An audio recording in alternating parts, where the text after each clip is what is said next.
come to our planet. Close enough to study in detail, close enough to photograph with moderate-sized telescopes, close enough that if it were to change trajectory slightly, unexpectedly it could alter its path significantly. Space agencies prepared their instruments. Amateur astronomers planned viewing sessions. The press began writing articles. "Interstellar visitor to provide holiday sky show," the headlines said. "Rare cosmic guest arriving for winter solstice." The tone was celebratory, excited. Another chance to observe something from beyond our solar system. A messenger from the greater galaxy, passing through on its eternal journey. But in certain rooms, in certain facilities, the mood was different. Quieter, more tense. Maven remained silent. The images it had taken, the only close-range photographs of 3I Atlas from the Mars perspective, a viewpoint that would never be replicated, remained locked in its memory or corrupted beyond recovery, depending on which explanation you believed. And Mars Express, still functioning perfectly, still sent data, but ESA still wouldn't discuss what they had found. Their scientists attended conferences, published papers on other topics, and deflected every question about 3I Atlas with practiced professionalism. "Ongoing analysis," they said. "Can't comment on preliminary findings," they explained. "Coordinate with NASA," they suggested. Part 8. The Weight of Silence. Let's think about silence for a moment. The silence of your room right now, broken only by your breathing and perhaps the distant sounds of the world outside. Comfortable silence, natural silence. But there are other kinds of silence.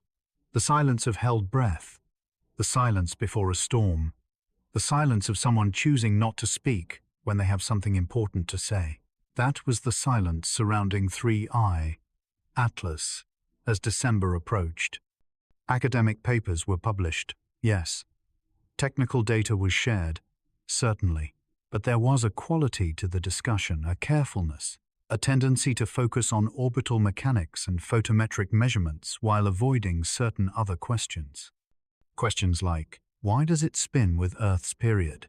Questions like, what exactly did Mars Express detect? Questions like, what was in Maven's photographs before they were corrupted? And beneath it all, the question nobody wanted to ask out loud. In the comfortable darkness of approaching sleep, you can acknowledge ideas that seem too strange in daylight. What if 3I Atlas was made, constructed, launched, sent on a journey across the light years with purpose and intention? What would it mean to photograph such an object? To capture images of something that was never meant to be seen clearly until it chose to reveal itself? What would it mean for a spacecraft to see too much? Part 9. The Theories. In online forums and late-night conversations, theories multiplied. Some people suggested Maven had been hit by debris, a micrometeorite, that damaged its antenna. Plausible. Space is full of hazards. Others wondered if solar activity was to blame, a coronal mass ejection from the sun that fried Maven's electronics at just the wrong moment. Possible. The sun is unpredictable. Some proposed that Maven's age had simply caught up with it. 10 years is a long time in space. Components wear out, memories degrade, failures cascade.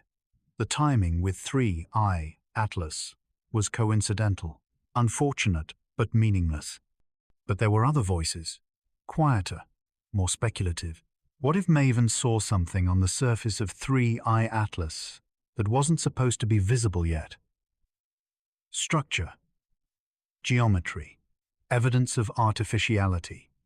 And what if the object, whether through autonomous systems or remote instruction, responded to being photographed, sent out a pulse, an electromagnetic burst, something that scrambled the data and silenced the spacecraft that had seen too much? Science fiction, the skeptics said. paranoid thinking, conspiracy theories born from coincidence and ignorance. Perhaps they were right. But then, why wouldn't ESA discuss their findings? Their data was intact. What were they coordinating with NASA? What were they seeing in their spectroscopic analysis that required such careful silence?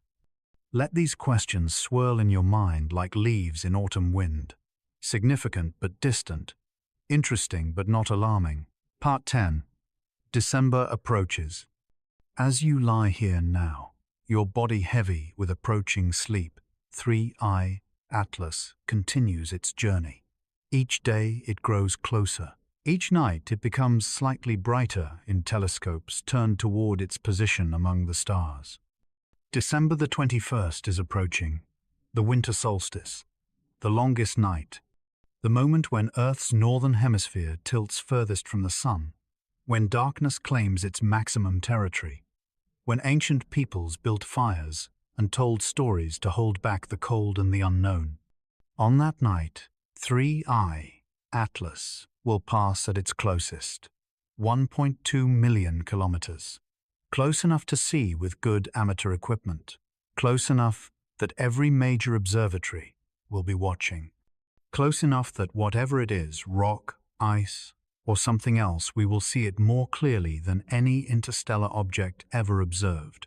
And then it will continue on, accelerating as it swings around the sun, heading back out into the cosmic deep.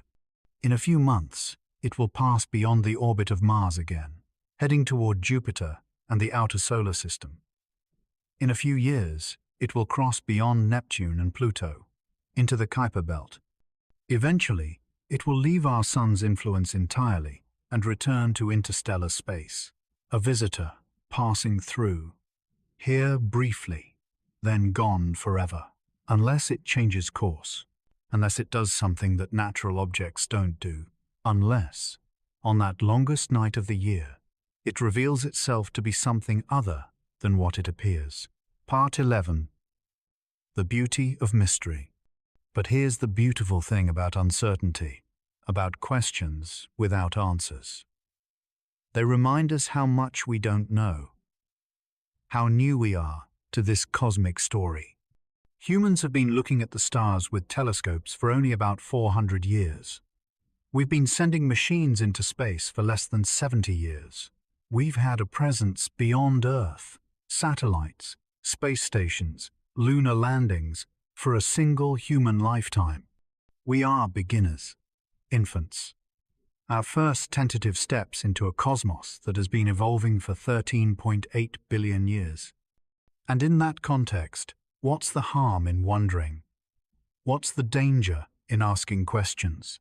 Even questions that seem unlikely or strange. Maybe Maven failed naturally. Maybe 3I Atlas is just an unusual rock. Its 24-hour rotation, a random chance. Its origin from empty space, simply a limitation of our trajectory calculations. Maybe. Or maybe, on a day in early July 2025, a spacecraft looked at something it wasn't meant to see, and maybe it's been silent ever since. Maybe, on December the 21st, we'll understand why. Or maybe we'll simply watch a dark object pass by in the night, another mystery moving through an infinite cosmos, its secrets intact. Part 12. The peace of not knowing. As sleep approaches, as your consciousness begins to blur and drift, there's a strange comfort in mystery, in questions without immediate answers, in the knowledge that the universe is larger and stranger than we can fully comprehend. You don't need to solve the puzzle of 3I Atlas tonight. You don't need to decide whether Maven's silence is natural or significant. You don't need to worry about what December might bring. All you need to do is rest, breathe, allow the darkness to embrace you. Somewhere above the atmosphere, 3I Atlas continues its approach. Silent, dark, spinning once every 24 hours, matching Earth's rhythm like a clock synchronized to our world. Somewhere in orbit around Mars, Maven floats in silence, perhaps damaged beyond repair, perhaps waiting, perhaps holding secrets in its memory that will never be downloaded, never be seen, never be understood. And somewhere in the European Space Agency's facilities, scientists study data from Mars Express, see things in their spectroscopic readings that they've chosen not to discuss, coordinate with NASA on matters they won't explain. All of this is happening. All of it is real. But it's not your burden to carry tonight. Tonight, you rest. You dream. You trust that whatever comes, humanity will face it together. That if 3I, Atlas, is simply a rock, we'll learn from studying it. And if it's something more, we'll adapt, as we always have, to new realities and possibilities. Part 13. The Descent. Your breathing has slowed now. In and out. Deep and regular. The boundary between waking and sleeping grows thin as fog. Imagine yourself floating. Not in space, that's too cold, too vast. Instead, imagine floating in warm, dark water. Perfectly buoyant, perfectly safe. The water holds you gently, supporting every part of your body. Above you, far above, you can see stars reflected on the water's surface, distant lights, unreachable but beautiful. Among them, one light that's slightly different. Not a star, but a visitor. 3I, Atlas. Gliding silently through the cosmic ocean. Its origin unknown. Its purpose a mystery. You watch it move, slow and steady. There's no fear in the watching. Only curiosity. Only wonder. If it's natural, it's a marvel of cosmic accident. A fragment of another world that has traveled unimaginable distances to pass by ours. If it's artificial, it's a marvel of engineering and determination, proof that intelligence can reach across the void. Either way, it's beautiful. Either way, it reminds you that you're part of something larger, a species that looks up, that wonders, that sends machines to other planets to keep watch. That notices when silence falls where there should be signal. The water supports you. The stars shine above. And slowly, gently, you sink deeper into the warm darkness. Not drowning. There's no panic here. Just the peaceful descent into sleep, into dreams, into the quiet place where your mind can rest and restore itself. Part 14. The promise of morning. When you wake, and you will wake, refreshed and renewed, the mystery will still be there. 3I, Atlas, will still be approaching. Maven will still be silent. Scientists will still be coordinating in quiet rooms, discussing things they're not ready to share. But you'll face it all with clarity, with the resilience that comes from proper rest, with the perspective that comes from stepping back and seeing the larger pattern. Maybe someone will re-establish contact with Maven. Maybe the corrupted data can be recovered. Maybe ESA will decide to share their findings. Maybe December the 21st will bring revelations that change everything we thought we knew about our place in the universe. Or maybe none of that will happen. Maybe the mystery will deepen. Maybe we'll watch 3I, Atlas, pass by and continue wondering, the questions unanswered, the silence unbroken. Both possibilities are acceptable. Both are part of being human in an incomprehensibly vast cosmos. We don't get all the answers. We don't solve every puzzle. We live with uncertainty, and somehow that's enough. Part 15. Good night, traveler. The stars continue their ancient dance. Mars orbits the sun, carrying its silent sentinel. 3I, Atlas, falls inward, counting down the distance to its closest approach. And you rest here, safe and warm, on a small planet that somehow produced beings capable of noticing all of this, capable of wondering, capable of sending machines to watch distant worlds and distant visitors. Sleep now, dear listener. Let the mysteries of the cosmos wait until tomorrow. Let Maven's silence be a problem for NASA's engineers. Let 3I, Atlas, be a question for astronomers to puzzle over. Tonight, you are released from all of it. Tonight, you simply exist, breathing slowly, resting deeply, dreaming whatever dreams come. The universe is vast. Time is long. Mysteries are abundant. And you are exactly where you need to be here, now, safe, drifting into the peaceful darkness of sleep. When December comes, when the longest night arrives, when 3I, Atlas, makes its closest approach, you'll be ready, rested, clear-minded, open to whatever truth reveals itself. But that's for later.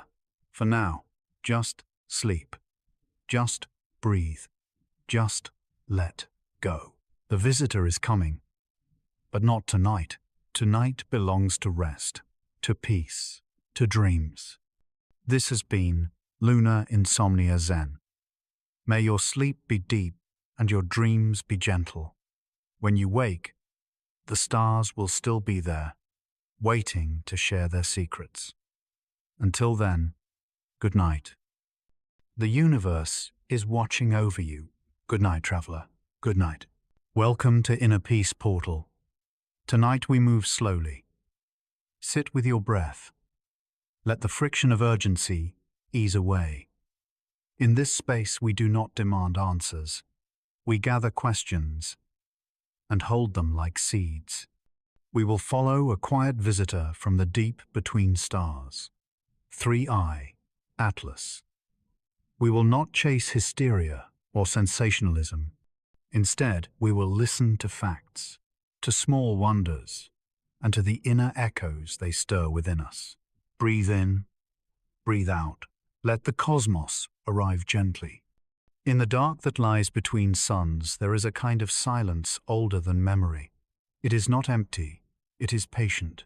It carries motes of ice and stone like scattered thoughts. Among those motes was one we would later name 3I, Atlas. It had drifted from its origin, for times beyond our counting, a minor aggregation of dust and frozen gas, shaped by forces we only begin to understand. On the 1st of July, 2025, in the high desert where clear air makes the sky feel like a vast bowl of glass, a telescope recorded a motion that had not been seen before. Astronomers marked its speed, plotted its path, and realized with quiet thrill that here was something not bound to our Sunday. Its orbit declared it a stranger, an eccentricity greater than one. It would touch our neighborhood for a while and then continue, indifferent, as all true travelers are. That discovery smelled of coffee and warmth, and the slow, meticulous joy of work. Well done. For many, it meant new science, a sample from a place our instruments had not yet visited, a story told in carbon and ice. For others, it soon became something else. In rooms with poor light, and in message boards where conjecture can harden into conviction overnight, the comet acquired an identity far more dramatic than its composition warranted. People whispered and drew connections between disparate events until a new narrative emerged, not scientific, but mythic. 3I, Atlas, some said, was not a messenger, but an instrument of erasure. They looked back to Mars and to its lost seas. They remembered that long ago, Mars had been warmer, wetter, perhaps even alive, in its own small ways. Then the air thinned and the oceans faded. It is an absence that presses on imagination like a cool hand. Questions settled into certainty for some.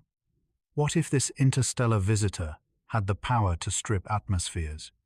What if Mars's winter had been thieved by a passing stranger like this? These are the narratives that grew out of fear and the irresistible human hunger to place cause where only time and complexity belonged. Yet the science told another, quieter story. Observations from great and patient instruments, among them the James Webb Space Telescope, revealed a coma dominated by carbon dioxide, a chemical signature consistent with formation in a very cold environment. Its polarization patterns, odd and informative, hinted not at malice, but at a material history different from the comets born in our own system. Its size estimates ranged from a fraction of a kilometer to a few kilometers. Substantial, yes, but hardly a cosmic engine. On the 29th of October, 2025, it reached perihelion, the nearest point to our Sun during this passage. It warmed, it shed material, it glowed, like any other comet that has been seen by patient eyes for centuries. There was no evidence of exotic fields or destructive intent. Still, rumor has a stubborn life of its own.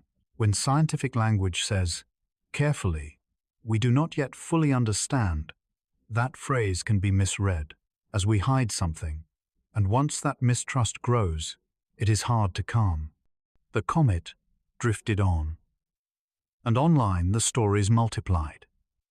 Illustrations of magnetized tails tearing away atmospheres, claims stitched to long-ago mysteries, prophecies invoked like proofs.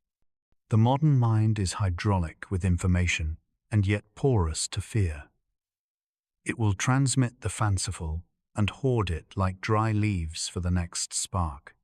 For those who observed without haste, the comet was instead an opportunity to remember humility. The universe had delivered to our instruments a relic from a place no telescope had yet charted in detail. It reminded us that while our cosmos is indifferent, it is not malevolent. It does not conspire against life. It does not prefer our demise. It simply is. And in that being, there is both challenge and solace.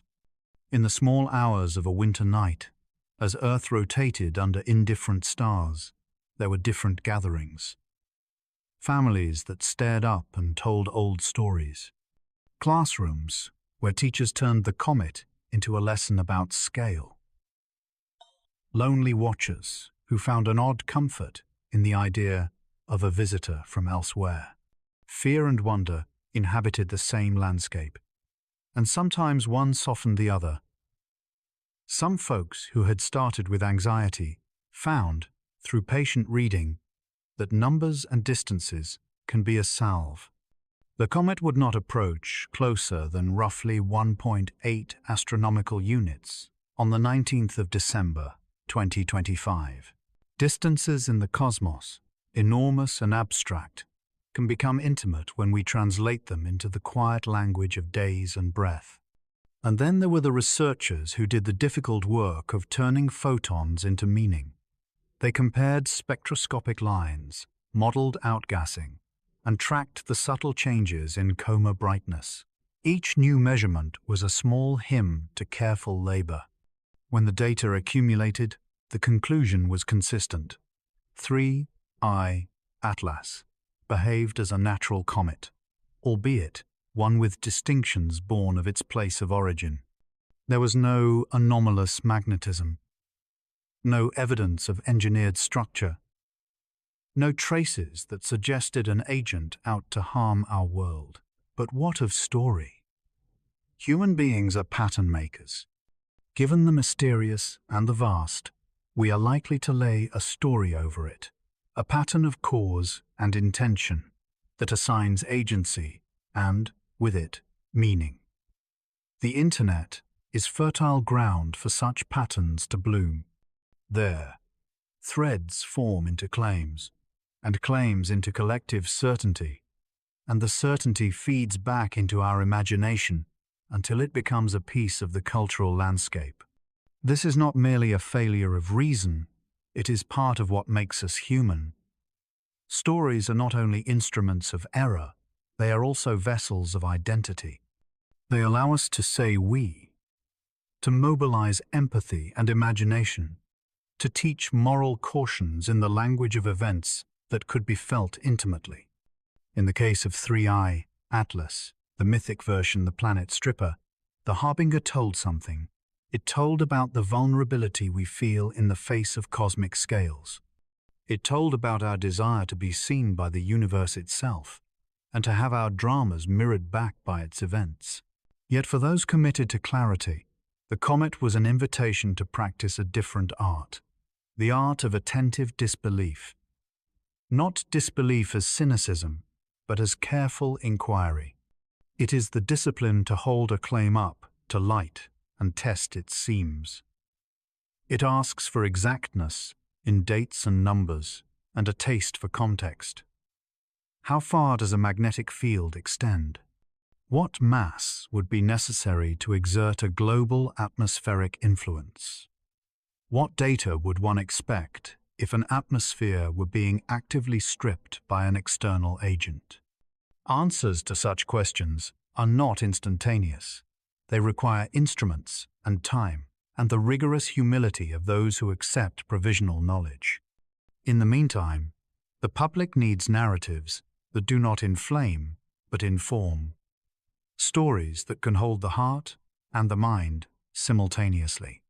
That is the balance Inner Peace Portal seeks. To witness curiosity without letting it erupt into panic. To respect wonder without mistaking it for certainty. As the comet completed its passage, as dates on calendars turned into the 29th of December and then into the quiet of months that come after, an important thing happened. People slept. Life continued. Newspapers printed analysis and then moved on to other items. Social feeds that had been frenetic smoothed into their habitual textures. The comet receded into the long dark where it had come from, and with it passed the immediate burst of apocalyptic anxiety. But the episode left residue not of calamity, but of reflection. For some, it prompted a renewed interest in science. Children sought the names of telescopes. Adults read about spectroscopy. For others, it became a parable about the way fear can turn absence into narrative. For still others, it was a quiet reminder that our planet is precious and fragile. A point easily lost in the vastness, but no less true. The lesson was not that the comet had been a danger averted. It was that our response to the unknown reveals the architecture of our own thinking. If one looks at the comet's passage through a less anthropocentric lens, something gentle is revealed. The cosmos will send mysteries and not demand explanation. It will not wait for us, nor resent us. Celestial objects pass, carrying with them the cold memory of other systems, the chemical signatures of places where planets and dust and perhaps life once stirred. Those signatures are generous. They grant us a brief sample to study and to learn from. To study is to practice reverence. When astronomers point instruments at a faint nucleus and coax from it a spectrum, they are acting like careful readers of a very old book. Each absorption line is a word, each emission peak a phrase. The story encoded in 3i, Atlas's light, is not a moral tale. It is a physical narrative about conditions in another part of the galaxy. That narrative enriches our own knowledge. It expands the grammar of what is possible in planetary formation and volatile chemistry. It does not, however, carry intention against us. This is an important cognitive discipline, to parse the natural world without the automatic overlay of personal will. Stars do not conspire. Comets do not strategize. What we call threat is often the projection of our fear onto processes that operate at scales unconcerned with us. That projection is powerful. There is also a countervailing human impulse to find consolation in scale. For many, the thought that a small object from deep space could imperil us is profoundly frightening. For others, the same thought is exalting, because it offers a test of our knowledge and an opportunity to exercise community and reason. In the story of 3I, Atlas, both responses were present. Communities gathered to discuss mitigation for hypothetical threats. They practiced translating fear into useful questions. That utility is one of the finer after-effects of such events. They compel us to maintain an infrastructure of awareness and to hone our communicative capacities. Near the close of the comet's visible chapter, a quiet scene occurred in a small town far from observatories. An elderly man and his granddaughter laid on a blanket and watched the sky, not to find doom, but to honor how small and luminous the sky makes one feel. The child asked a question about why the comet had come.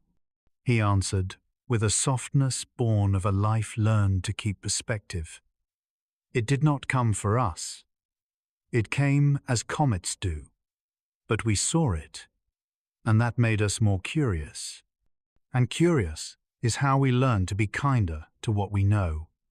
Such moments exemplify the deeper, gentler lesson of cosmic events, that they can enlarge our empathy instead of undermining it. After the comet receded, the scientific community continued to publish detailed analyses. They catalogued the chemical abundances, the grain sizes inferred from scattering, the structure of jets within the coma, the subtle ways the brightness changed with distance. Each paper was an offering to a shared archive of knowledge. Rather than feeding panic, these studies fed curiosity and the slow accumulation of public understanding. The story of 3I, Atlas, then, becomes less about the object itself and more about how we interpret the presence of the strange in our midst. It is about the habits of mind we choose when faced with uncertainty. Do we default to narratives that magnify fear? Or do we hold the unknown as an invitation to learn, to be measured and brave in our curiosity? At Inner Peace Portal, we urge the latter, to be brave in curiosity, to be measured in worry, to cultivate a steady eye and a tender heart. The comet's passage was brief on cosmic timescales, but long for those who watched. Its after-effects will ripple in the forms of increased inquiry, clearer public science communication, and perhaps a more patient public. In the end, 3I Atlas returned to its wandering, carrying the faint imprint of our attention with it. The stars accept our gaze and go on in their patient cycles. The comet's tail is not a tragedy. It is a mirror. It shows how smallness can lead to fear and how fear can be alchemized into understanding. It shows that when we respond to the unknown with care, we build a wiser world. So as you close this story, carry with you a small practice. When you hear the next rumor that quickens the pulse, pause. Breathe in once and count to 4. Breathe out and count to 4. Ask, what are the facts? Then ask, what fears are speaking beneath the facts? In that gentle interrogation, you will find the balance between heart and mind. The universe is wide. It has room for mystery and for the slow light of understanding. 3I Atlas, past, indifferent and beautiful. A tiny archive of another world's climate, another system's slow chemistry. It gave us a chance to practice not panic, but attention.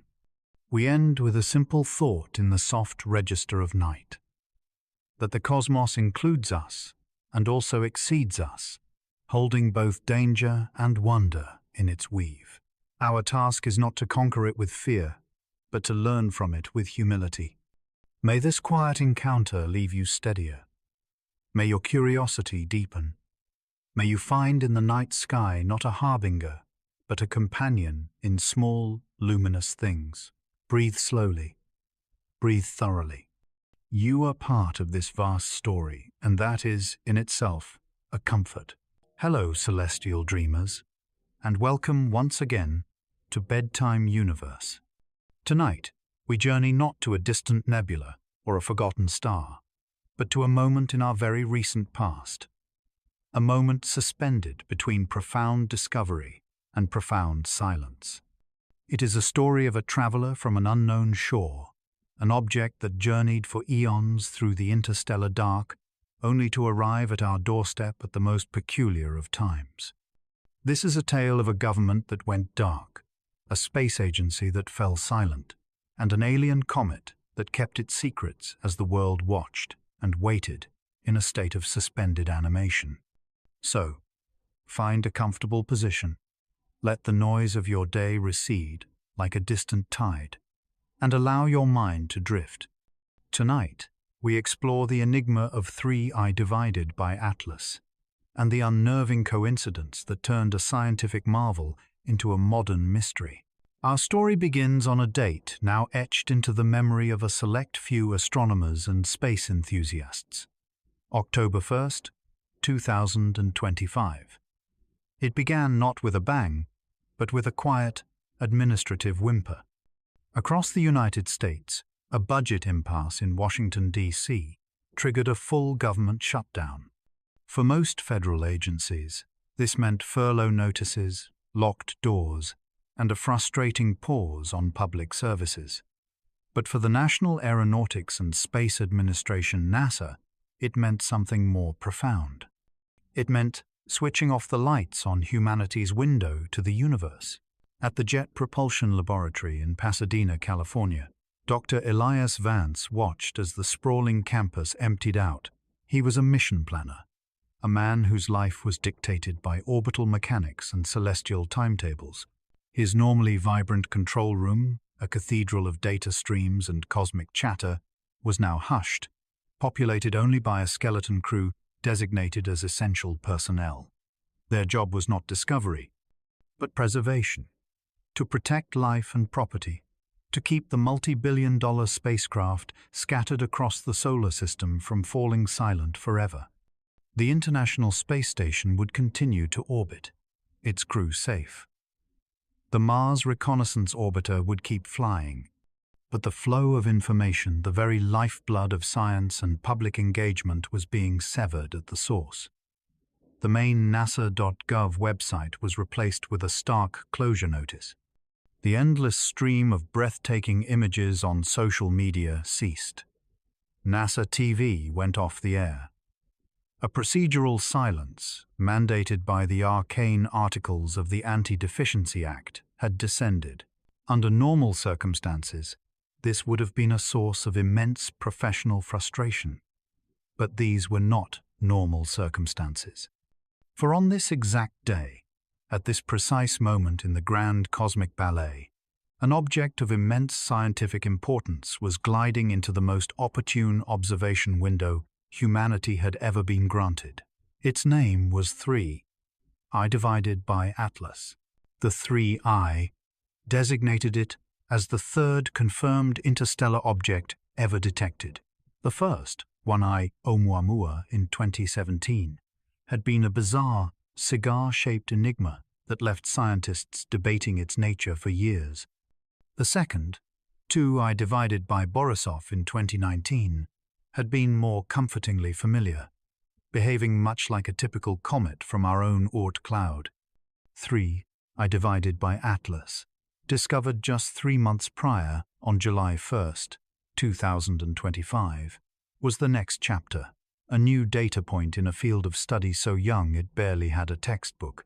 It was following a hyperbolic trajectory, the mathematical signature of an unbound object, a cosmic tourist just passing through. It was a physical fragment of another star system, a time capsule carrying the chemical fingerprints of its alien birthplace, and it was heading for a close encounter, not with Earth, but with Mars. The orbital geometry was a gift from the heavens. Between October 1st and October 7th, 3I divided by Atlas would make its closest approach to the red planet, passing within a mere 30 million kilometers.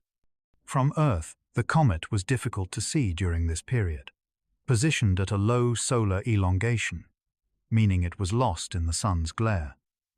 Our ground-based telescopes were effectively blinded. But our robotic emissaries orbiting Mars had a front-row seat. They could observe the comet from a perfect side-on angle, unhindered by the sunday. This was the plan: a coordinated, multi-agency campaign. While NASA's assets were formidable, the European Space Agency, ESA, had been exceptionally transparent about their intentions. Their Mars Express and ExoMars Trace Gas Orbiter spacecraft were prepped and ready. Their mission, scientists had given interviews, their excitement palpable. They aimed to study the comet's coma, measure its outgassing activity, and hopefully capture spectra that could reveal its composition. The world of planetary science was buzzing. Then, the lights went out. As ESA's spacecraft began their meticulously planned observations, NASA's public-facing infrastructure went completely dark. Elias Vance and his essential colleagues could ensure the Mars Reconnaissance Orbiter, MRO, and its powerful high-rise camera remained operational, but they were legally prohibited from engaging in any activity not directly related to protecting the spacecraft. Science planning was a gray area. Public data release was out of the question. A veil of silence was drawn over NASA's entire Mars fleet. The contrast was stark and immediate. ESA continued to issue updates, their scientists speaking to media outlets about the ongoing campaign. From America, there was nothing. This asymmetry created an information vacuum, and, as is always the case, speculation rushed in to fill it. The Internet, a place where curiosity and paranoia dance a tangled tango, began to buzz. Threads on Reddit and deep-dive videos on YouTube started connecting the dots. "Isn't the timing a little too perfect?" one user asked. NASA discovers something huge with 3I divided by Atlas and uses the shutdown as the perfect cover to classify it. The whispers grew into a roar. Claims began to surface, unverified but compelling. Some swore they saw raw image files from MRO briefly appear on a public server before being scrubbed. Others, examining pre-shutdown data, claimed to find evidence of unscheduled maneuvers, tiny burns from the comet that couldn't be explained by natural outgassing. The most tantalizing rumor centered on the comet's composition. Leaked whispers from anonymous sources hinted at preliminary spectra showing unusually strong nickel emission lines. Nickel, a metal, is not unheard of in comets, but the reported abundance was anomalous. This, combined with early mass estimates from Hubble data that were on the high end of the uncertainty range, painted a picture of an object that was far denser than a typical ball of ice and rock. A metallic monster, as one headline sensationally dubbed it. From his quieted station, Elias could only watch the storm of speculation unfold, a helpless bystander to the narrative being woven in the absence of fact. He knew the mundane truth. He had read NASA's continuity of operations plan. He understood the legal constraints, but he also understood the optics. The silence looked like concealment. The timing looked like a conspiracy. To understand the mystery, one must understand the competing hypotheses that bloomed in that quiet October week. They ranged from the mundane to the truly extraordinary. Hypothesis 1, the most likely and the most boring, was that of bureaucratic coincidence. The shutdown was a simple, unfortunate alignment of political failure and celestial mechanics. NASA's silence was procedural, not intentional. Any data collected was simply sitting in a queue, waiting for the shutdown to end and for furloughed scientists to return to their desks to process it. Nothing was hidden. It was just delayed. This was the explanation favored by Occam's razor. The simplest answer is often the correct one. Hypothesis 2 was the massive metallic core. This theory latched onto the nickel rumors and the ambiguous mass estimates. It proposed that 3I divided by Atlas was not a comet in the traditional sense, but a fragment of the iron-nickel core of a shattered exoplanet or large planetesimal. Such objects, called differentiated bodies, have heavy metals sink to their center. A catastrophic impact in its home system could have blasted a piece of this core into interstellar space. This would make 3I divided by Atlas a scientific treasure trove, a solid piece of the deep interior of an alien world. The implications for planetary formation and for future resource mining were immense. Hypothesis 3 was the shadow that had lingered ever since Oumuamua, the engineered or technological artifact. This was the most sensational theory, suggesting 3I divided by Atlas was not natural at all. It could be an active probe, a derelict spacecraft, or a piece of alien megastructure. Proponents of this idea, led by vocal astronomers like Avi Loeb, who had championed the same possibility for Oumuamua, argued that we must remain open to the possibility. Any non-gravitational acceleration not clearly linked to cometary outgassing, any structured light curve, or, the ultimate smoking gun, any coherent radio signals, would be evidence. No such evidence had been confirmed, but in the information vacuum, its absence was not enough to quell the speculation. Then came the deeper, darker theories. Hypothesis 4 suggested a third-party intervention. Could a nation with secret advanced space capabilities, the US, China, or Russia, have used the Mars window to conduct a covert rendezvous or inspection mission? It sounded like science fiction, but the theorists argued that a metal-rich object of unknown origin would be of immense national security interest. The shutdown would provide the perfect cover for such a clandestine operation. This bled into Hypothesis 5, black-budget data capture. This theory proposed that even if no physical intervention occurred, military and intelligence assets like the National Reconnaissance Office's spy satellites or the Space Force's advanced tracking radar had observed 3I, divided by Atlas. Their data, which would be far more detailed than anything NASA or ESA could produce, would be instantly classified. The public would never see it. The silence from NASA wasn't just a consequence of the shutdown. It was part of a coordinated effort to keep the real data under wraps. Finally, there was a more grounded scientific possibility. Hypothesis 6, a planetary interaction event. This theory suggested that the close pass by Mars itself triggered a transient event. Perhaps a gust of solar wind, interacting with Mars's weak magnetosphere, simultaneously hit the comet, causing a temporary, dramatic brightening or an outburst of gas that was misinterpreted by early observers.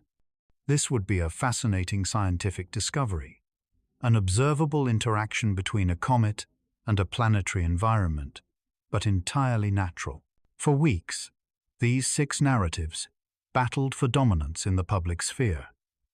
Elias Vance and thousands of other scientists could only wait. The shutdown dragged on.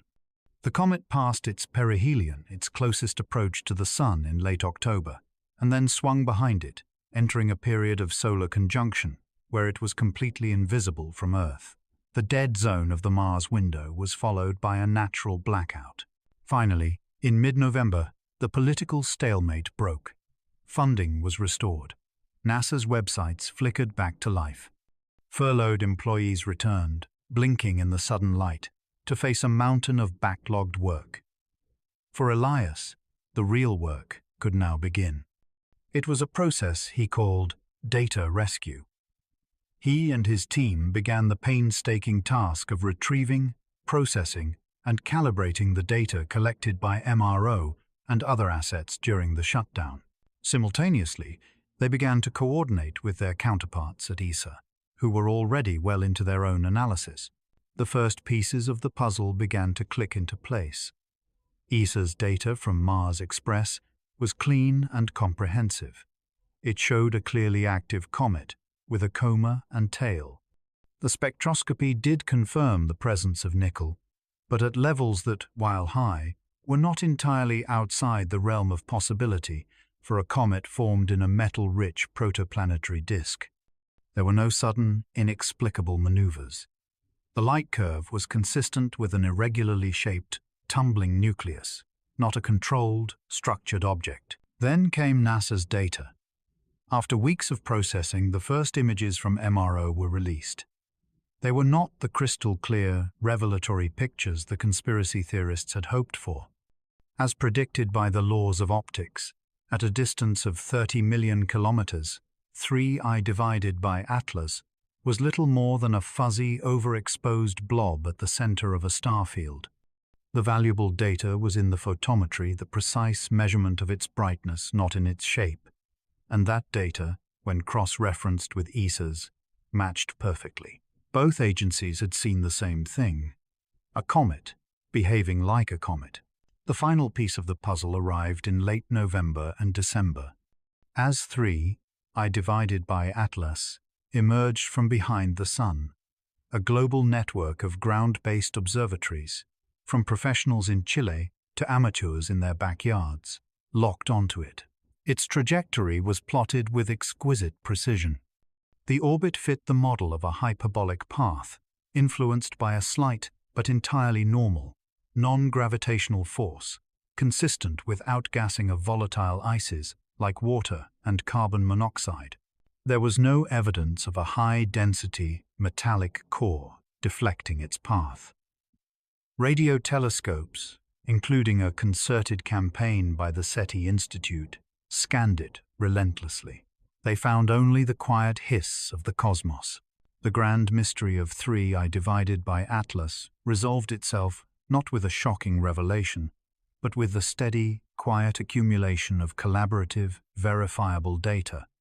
The mundane explanation, Hypothesis 1, proved to be the correct one. The shutdown had been a deeply frustrating, scientifically damaging, but ultimately simple coincidence. The silence was not a cover-up. It was a consequence of policy. The comet was not an alien messenger. It was a fascinating but natural piece of another world. For Elias Vance, the experience left a lasting mark. The story of 3I divided by Atlas became a powerful lesson. It revealed the fragility of our scientific infrastructure and the critical need for transparency.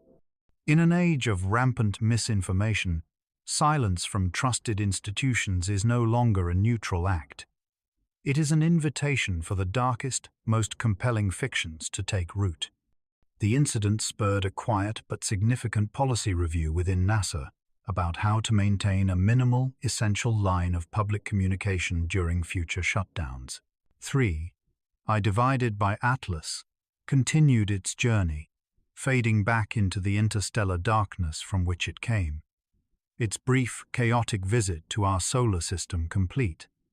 It left no smoking gun, no alien message, but it left a legacy, a reminder that the search for truth is a global, collaborative effort, and that sometimes the greatest mysteries are not hidden in the stars, but in the human systems we build to observe them. And so, the traveler departed, leaving us with more data, more questions, and a profound lesson in the importance of an open dialogue with the cosmos. The mystery of 3I divided by Atlas was not one of alien technology, but of human communication. It reminds us that in the quest for knowledge, the greatest obstacle is sometimes not the vast distance between stars, but the walls we build between ourselves.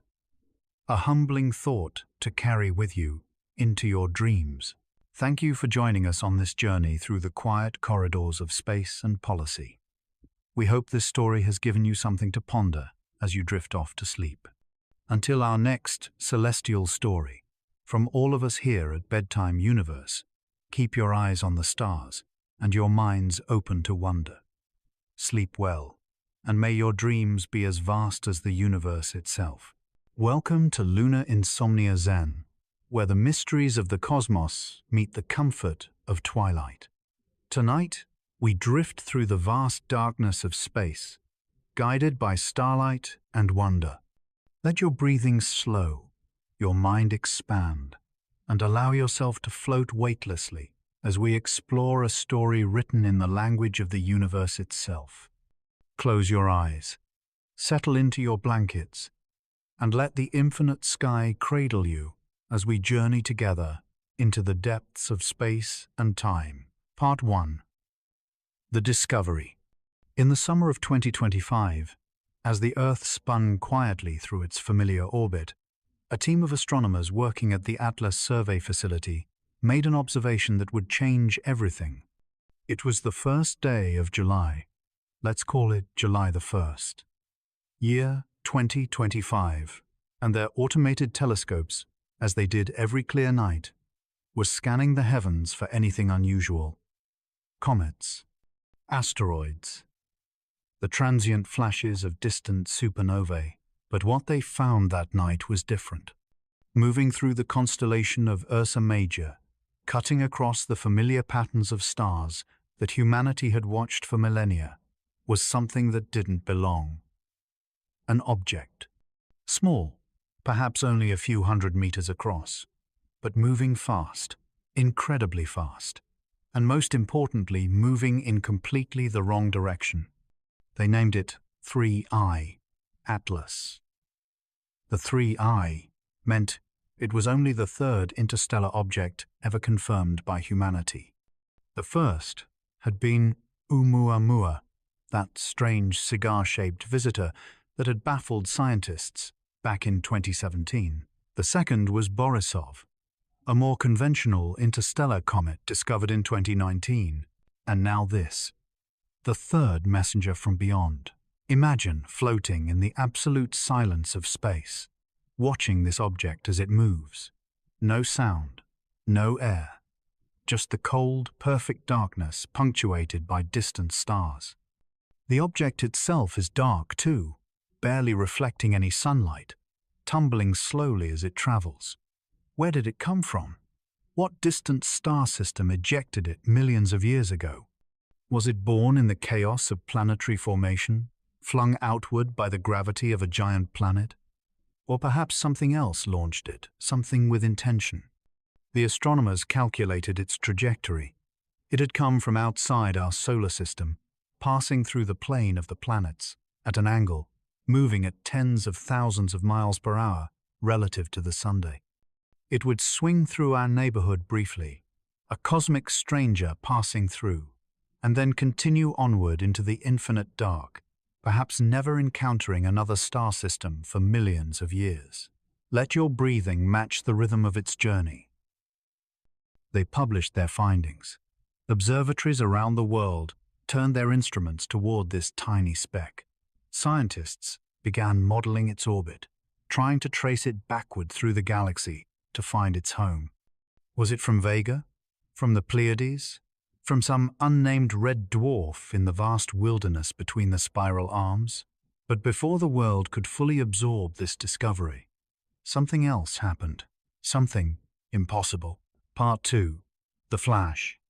24 hours later, July the 2nd, year 2025, satellites in Earth orbit, instruments designed to detect the most violent explosions in the universe, registered an event, a gamma-ray burst.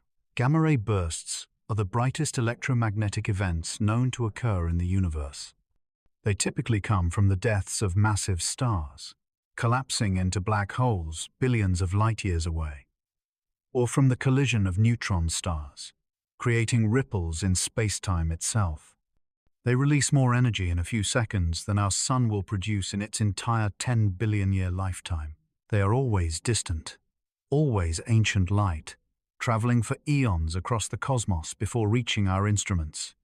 This burst was designated GRB 250702b. Just another catalog number, just another cosmic explosion in a universe full of them. Astronomers would measure it, classify it, publish a paper, and move on to the next one. Except for one thing, one impossible, stunning, reality-bending thing. The burst came from the same direction as 3I, Atlas. Imagine you're floating in the darkness now, suspended in the vastness. To your left, moving steadily, is the interstellar object, dark, silent, ancient. And suddenly, from the exact same direction, a flash, Not the gentle light of distant stars, but a focused beam of pure energy. Gamma rays, invisible to your eyes but burning with the intensity of cosmic creation itself. The same patch of sky, the same sector. Within 24 hours, the official reports used careful language. The same general region of the sky, they said. An interesting coincidence, they noted. The burst was classified as a standard long-duration gamma-ray burst, probably from a collapsing star in a distant galaxy. The fact that an interstellar object happened to be discovered from roughly the same direction just one day earlier was simply that a coincidence. The universe is vast. Random alignments happen. There was no connection. But let's think about this more carefully. The way we think about things in the quiet hours before sleep, when the rational mind softens and deeper patterns emerge. Part 3. The geometry of silence. Imagine you're standing in a dark field at night, looking up at the stars. Someone tells you that two unrelated objects appeared in the same general region of the sky. You might picture them being in the same constellation, perhaps separated by the width of your hand held at arm's length. That seems like it could be a coincidence. But what if they told you the truth in more precise terms? What if the angular separation was less than the width of a single finger? What if, accounting for the margins of error in both observations, they were aligned to within a fraction of a degree? What if they were pointing at each other? The public reports were technically accurate. The two events did occur in the same general region. But that phrasing masks something extraordinary. When you examine the actual coordinates, the actual error boxes where the instruments localized these events, the overlap becomes striking. Tighter than publicly emphasized. Much tighter. No formal scientific paper has been published that overlays the three-dimensional trajectory of 3I Atlas with the uncertainty region of GRB 250702b. No one has officially mapped them together in space and time and asked the uncomfortable question, could these events be connected? Let's drift deeper into the mystery now, like sinking into the comfort of your pillow, letting go of the need for immediate answers. Part 4. The physics of arrival. Here's where we need to think about something strange. Something that comes from the laws of physics that govern fast-moving objects. When something moves close to the speed of light, reality itself warps around it. Time slows down, space contracts, and light radiation behaves in unusual ways.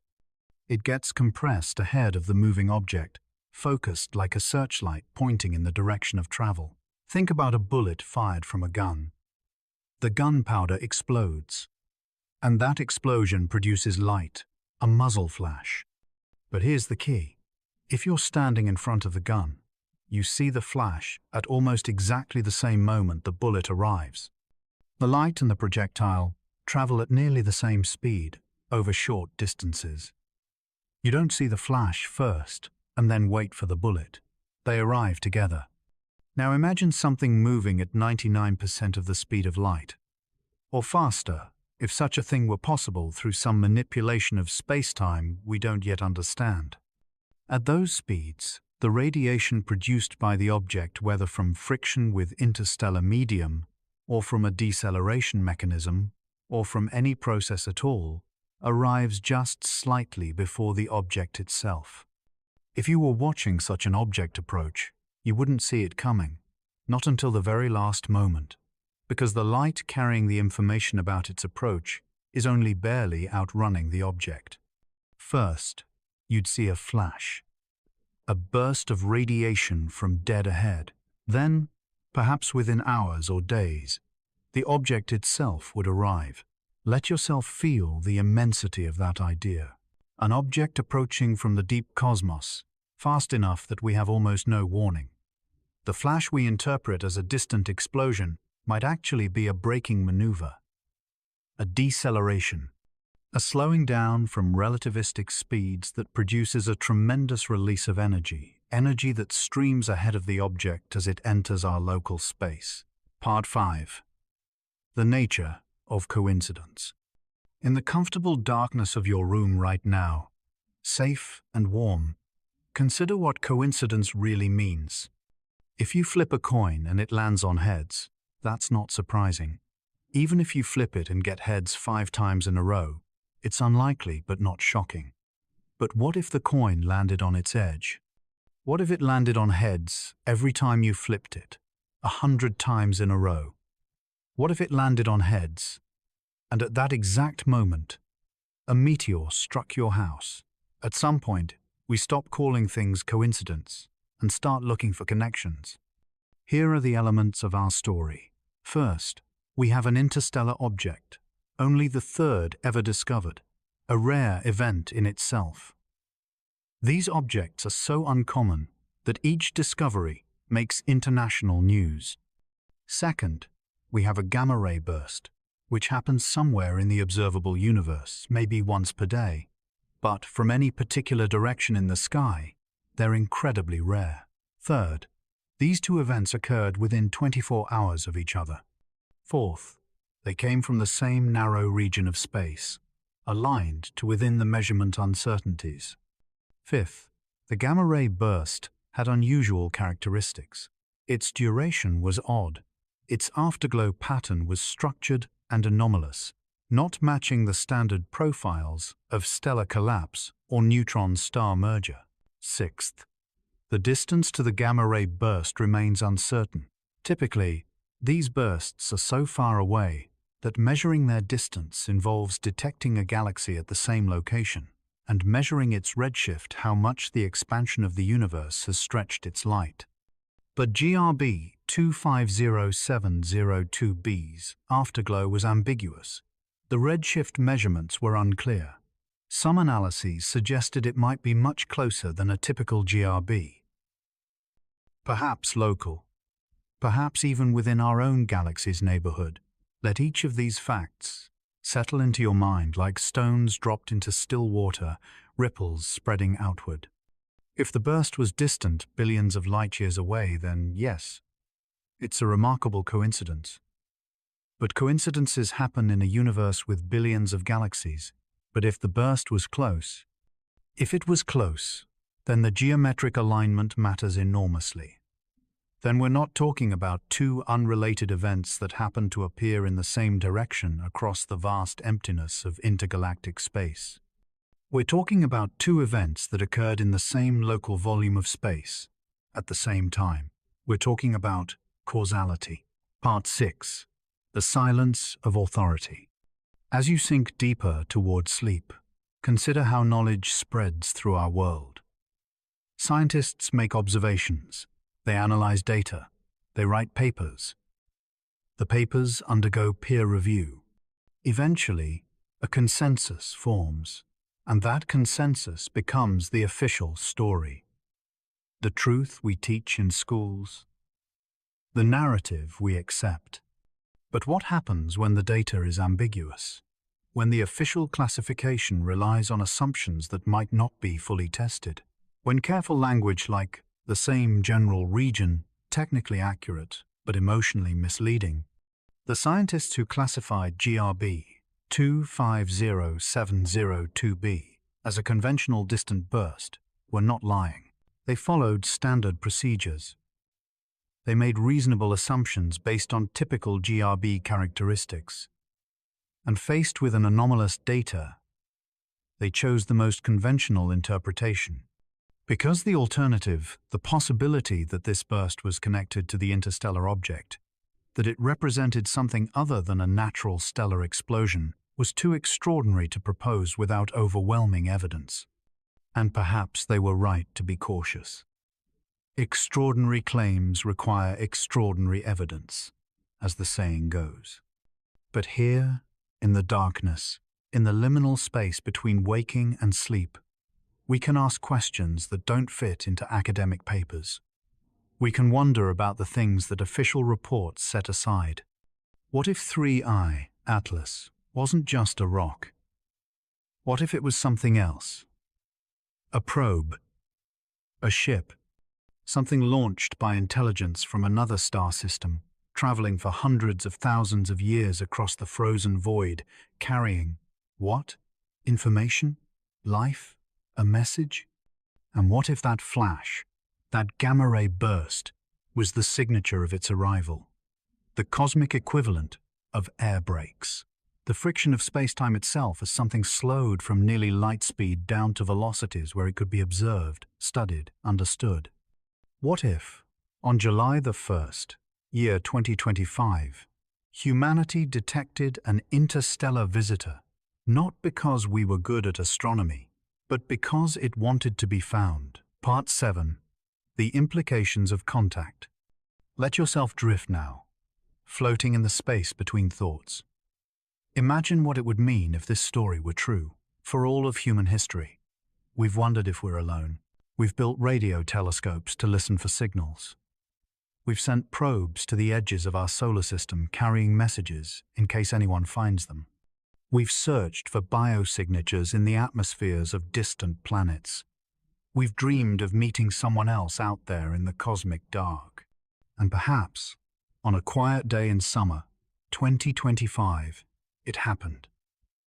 Not with fanfare, not with obvious signals and clear intentions, but subtly, the way a skilled traveler might arrive, testing the waters first, observing, seeing how we react to the pieces of the puzzle before revealing the full picture.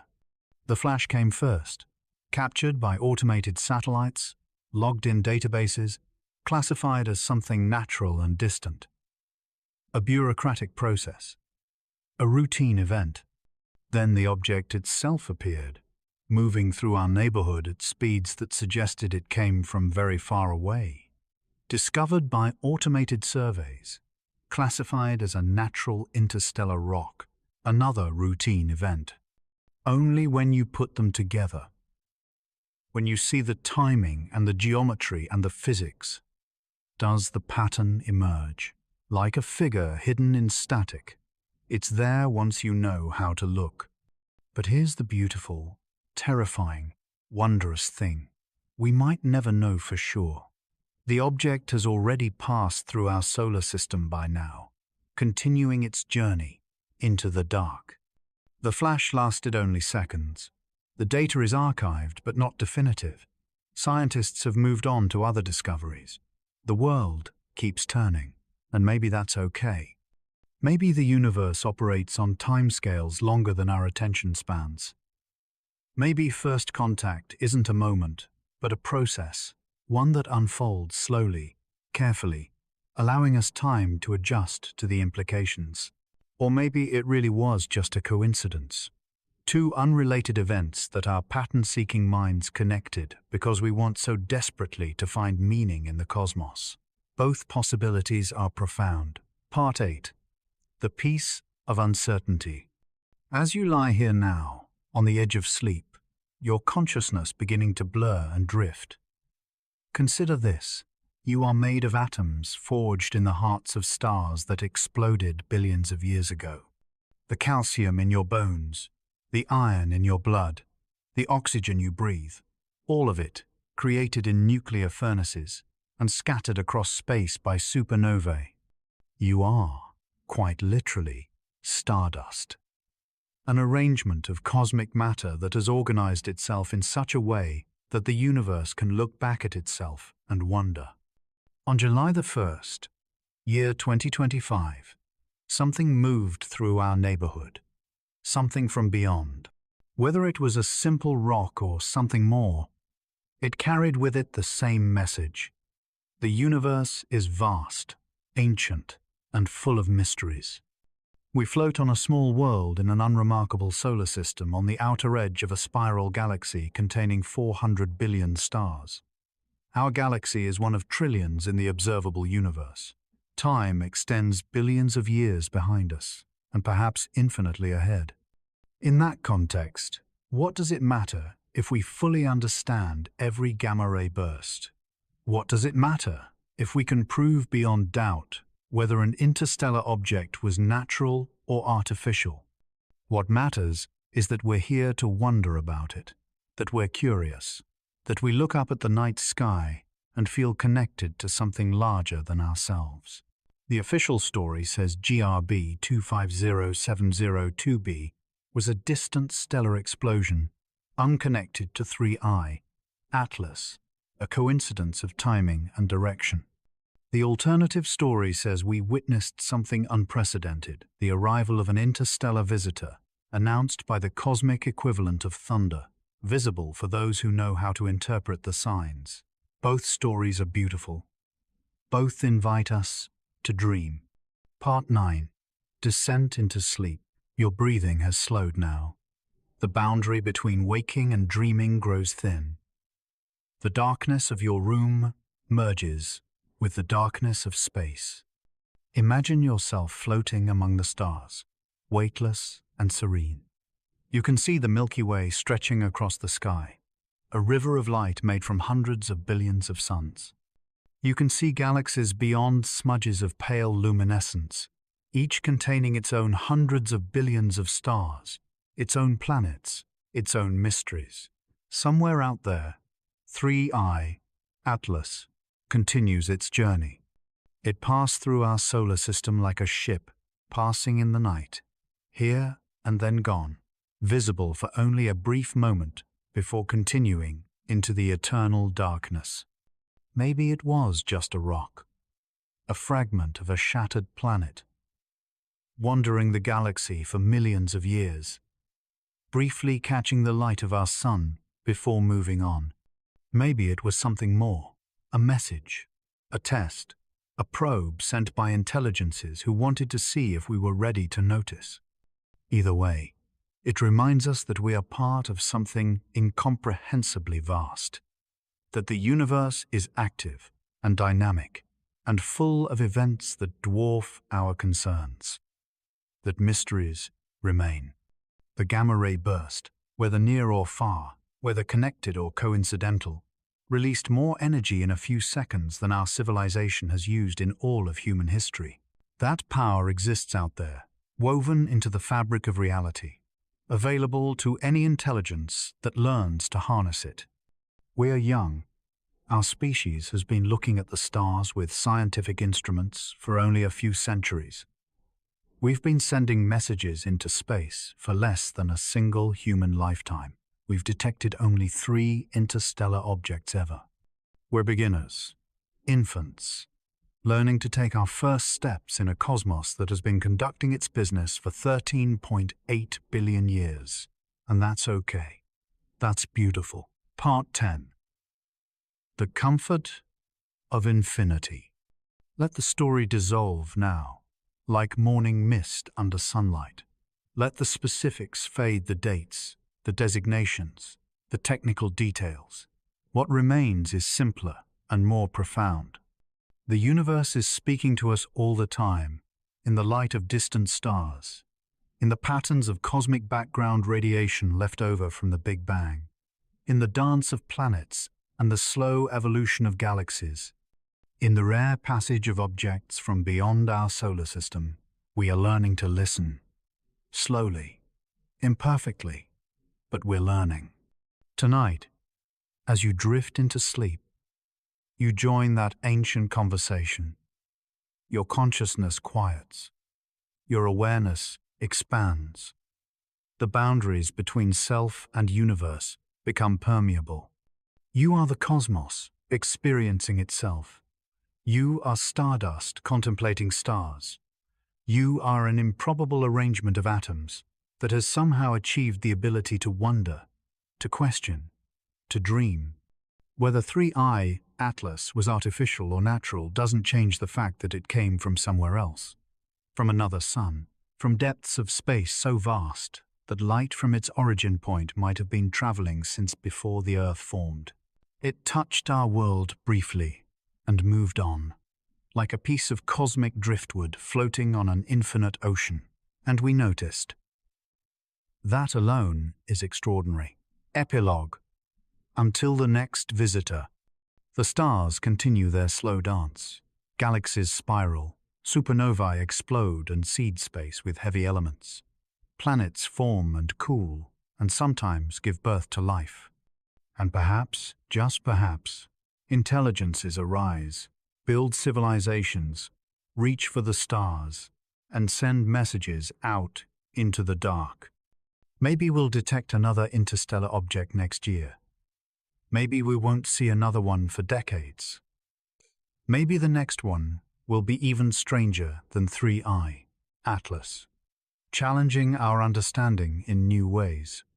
Or maybe we'll never truly know what passed through our solar system in the summer of 2025.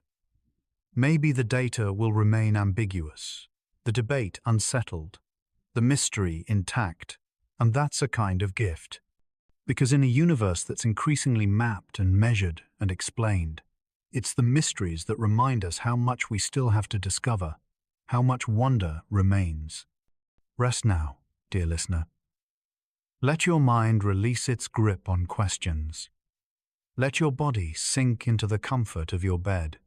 Let the story carry you gently into sleep, where dreams and reality merge, where anything is possible, where visitors from distant stars might walk on worlds you create with each breath.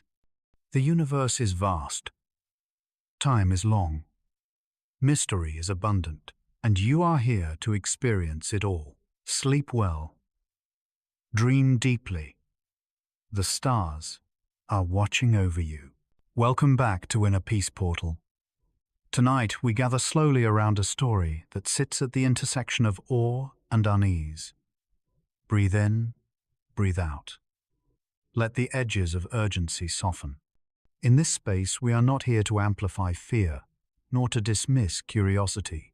We are here to listen carefully to the data, to the imagination, and to the quiet habits of the human heart that turn unknowns into narratives. This is a long listening. Take your time, read slowly. Let each image settle before the next arrives. Below is a deep, contemplative exploration, a tapestry woven from scientific fact, plausible speculation, and the human stories that unfurl when the sky presents something unexpected. All dates are written as you asked, in alphabetic form. There are moments when the world feels like a carefully balanced bowl. Underneath that fragile balance are slow currents, the grinding of plates beneath our feet, the patient tug of gravity across the solar system, the distant thunder of processes measured in millions of years. Most of the time, these currents are invisible. We live as if the bowl is stable, and yet, once in a while, a new variable appears on the horizon. An unexpected visitor, and even the thought of perturbation can ripple through the human mind like a tremor. In the summer of 2025, a small object drifting from beyond our stellar neighborhood was detected. It came into our field of view almost as a whisper, an anomaly among thousands of tracked bodies. Instruments logged a high speed and a hyperbolic trajectory. Astronomers catalogued it as the third confirmed interstellar object in the modern era and named it 3I, Atlas. For many, it was a curiosity, an opportunity to sample material born in another system. For some others, for those attuned to narratives of instability, it became a question with sharp edges. Could this transient visitor be more than a mote of ice and dust? Could it be sufficiently massive to tug at the solar system's balance? Let us first hold to what was measured. Early polarimetric observations suggested unusual scattering properties. Spectroscopic lines hinted at metal-rich components in greater proportion than many familiar comets. Such signals can mean many things: different grain sizes, unusual surface coatings, processing by radiation in another environment, or simply complex mixtures that we have not yet catalogued in full. The James Webb-class instruments and ground-based arrays spoke in numbers and wavelengths. Specialists translated those numbers into cautious hypotheses. One plausible interpretation was straightforward. 3 I, Atlas, had formed in a colder, metal-enriched environment and preserved an atypical composition. Another interpretation, far less conservative, proposed that the object's density was higher than expected, that beneath the coma of gases lay a compacted, perhaps partially metallic core, and that its mass could be significant. From physical possibility to planetary prophecy, however, is a long road. Gravitational influence diminishes extremely rapidly with distance.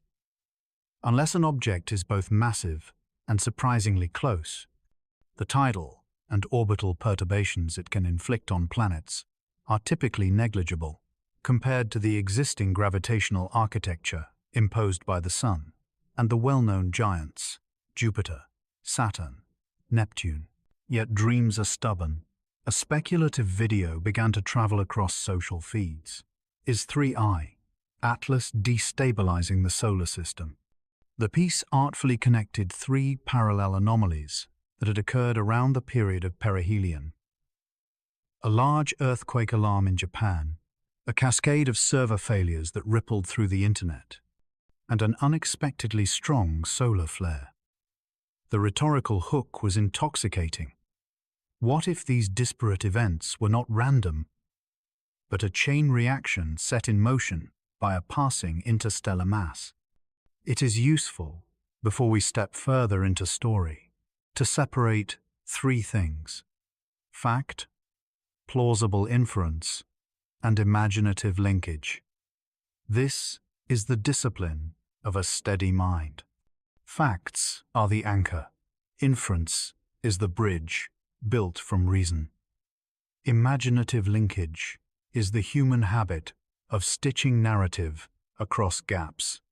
All three matter for different purposes: science, hypothesis, and culture, but they are not interchangeable.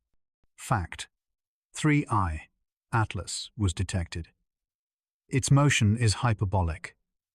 Spectroscopic and polarimetric data showed anomalies relative to typical solar system comets. Those are the scaffolding stones. Plausible inference: if the object were denser than expected, its mass could be higher. If it passed unusually close to a particular region, tidal forces might be measurable given high enough mass. Those are careful conditional statements that invite calculation and observation.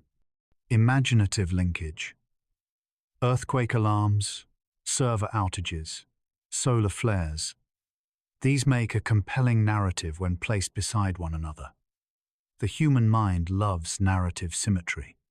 But here, the temptation is to conflate correlation with causation. Why do we feel the pull toward causation? Because stories where things are connected help the mind make meaning. Fear, too, is efficient at seeing patterns. When an earthquake shakes the ground, when infrastructure falters, when space weather roils, people seek explanations that feel commensurate with the emotional scale of their experience. Saying, "A massive, unknown object is changing, everything has a certain poetic justice." But the world rarely offers such tidy narratives. Let us slow down and examine the physics. Gravitational perturbation changes with the inverse square of distance. Tidal forces are even more punishing, falling off with the cube of distance. A passing object must be either extremely massive or extraordinarily close to exert effects comparable to those we observe on Earth from known bodies. The Moon's tidal influence, for instance, shapes our oceans daily. Jupiter's mass sculpts the outer solar system over eons. For a small interstellar body, even one denser than our usual expectations, to trundle in and rearrange plate boundaries or unleash geomagnetic failures would require conditions that the raw orbital data did not support. But the public conversation does not live in equations alone. A subset of observers asked a different question. What if the object's interaction with the solar environment had cascading, indirect effects? Suppose the interstellar visitor interacted with the heliosphere in ways that modified solar wind behavior. And suppose that subtle modulation coincided with an already stressed magnetosphere. Could that produce anomalous geomagnetic conditions that, in turn, stressed global technological infrastructure? The chain is long, and at each link, uncertainty mounts. The solar-terrestrial coupling requires energetic thresholds. Magnetospheric disturbances strong enough to induce widespread server outages are rare and typically associated with major coronal mass ejections. The observational record did not support a solar event of unprecedented scale at that particular interval. But wildcards are always tempting. Another variant of the theory posited that a localized gravitational nudge might increase stress along an already critical fault line. Palung Nankai in Japan was often mentioned. Imagine the plates like brittle glass, close to a tipping point. A tiny external nudge, the argument goes, could be the final straw. This linear, mechanical intuition possesses a certain visceral clarity, and that is perhaps why it circulates so readily. But plate tectonics is not that simple. Stress, accumulation, and release happens over centuries, not in pulses, easily attributable to passing bodies, unless those bodies are enormous and intimate in proximity. Geodetic instruments like GPS networks measure crustal deformation with exquisite sensitivity. In the months surrounding the event, no anomalous, coherent deformation field was reported that traced back to a singular external gravitational cause. The scientific consensus, the steady voice that waits for analysis before making claims, leaned toward internal tectonic processes and complex local triggers rather than an interstellar saboteur. Let us be compassionate toward the voices that imagined a cosmic cause. They were asking a deep and meaningful question. Are we secure? The modern world is a woven web of interdependence. An outage of servers can cascade into real human suffering. When systems fail, people ask, from where does fragility emerge? The comet narrative provided a metaphysical explanation in a moment of panic. It provided not only a reason but also an antagonist, the universe itself, suddenly capricious. There is psychological relief in that anthropomorphism. An external villain makes suffering seem less random, more contoured. In lab meetings and in sober commentary, physicists and seismologists patiently explained the numbers. They wrote papers and circulated models showing that the tidal influence of any plausible mass for 3I Atlas at the distances measured would be many orders of magnitude smaller than typical tectonic stresses. They compared accelerations, calculated strain rates, and showed the magnitudes did not line up. Similarly, space physicists compared the timing and energy of solar events to the geomagnetic indices that measure magnetospheric response. The data did not suggest a causal chain running from this interstellar arrival to global technological collapse. But numbers do not always move a frightened mind. The more technical the rebuttal, the more some retreated into an epistemic posture. They could be hiding something. It is here we encounter a different kind of phenomenon. Not a cosmic tidal effect, but a social tidal effect. The cascade of mistrust. When authorities and experts speak in careful hedges, the hedges can appear as fences. When we don't yet know becomes the most honest answer. Speculation rushes to fill the void. What can be learned from this interplay between evidence and imagination? First, that uncertainty invites stories, and stories are not neutral. They can comfort, but they can also destabilize. Second, that scientific method is itself a kind of ethical practice. It is the refusal to assert beyond what the models can support. In crises, that stance can feel cold, yet it also preserves collective capacity for action by avoiding misattributed causes. There are quieter lessons too. The event provoked widespread introspection about infrastructure resilience. whether or not 3I Atlas played any role.